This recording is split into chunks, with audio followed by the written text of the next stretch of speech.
Court's verdict to uphold the hijab ban in educational institutions of the state has two important elements.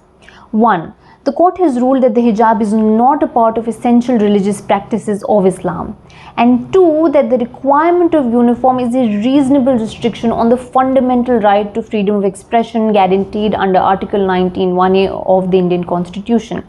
But let's take a look at things beyond the legality of it all.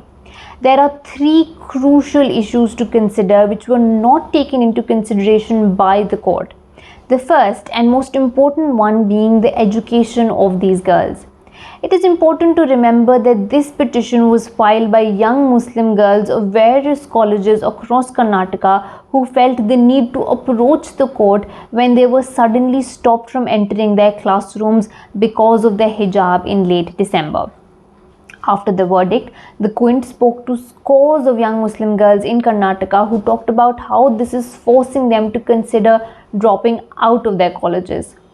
Earlier, Karnataka's Campus Front of India had estimated that a total of 4,291 students have missed their classes and examinations from across 79 educational institutions in Karnataka.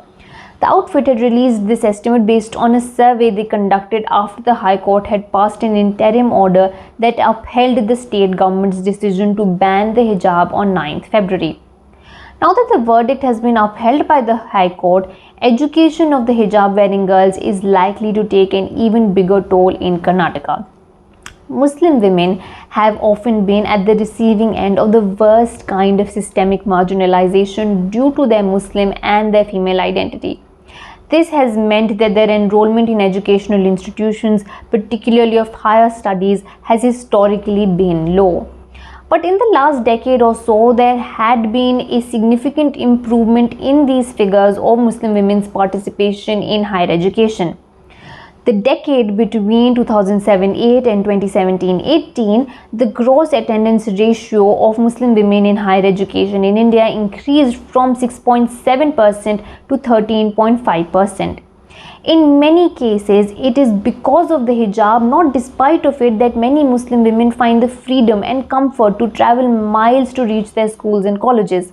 Such women would be robbed of their education if they are forced to give up the hijab. Second, beyond the possibility of tangible impacts on Muslim women's lives and their education, another aspect of this verdict is the possible impact it may have on many Muslim women, particularly hijab-wearing women's psyche. Visuals of Muskan, a young hijab-wearing girl entering her college as she was heckled and harassed by saffron shawl-wearing boys, went viral last month. The video, coupled with other videos of young hijabi students as well as teachers stopped at their gates of the universities, forced to strip off their hijabs and burqas, was watched by many. These videos have a way of spreading mass fear and paranoia. And finally, if these women are to now choose to go back to their classrooms, will it mean that they will have to give up their hijab in order to access their education?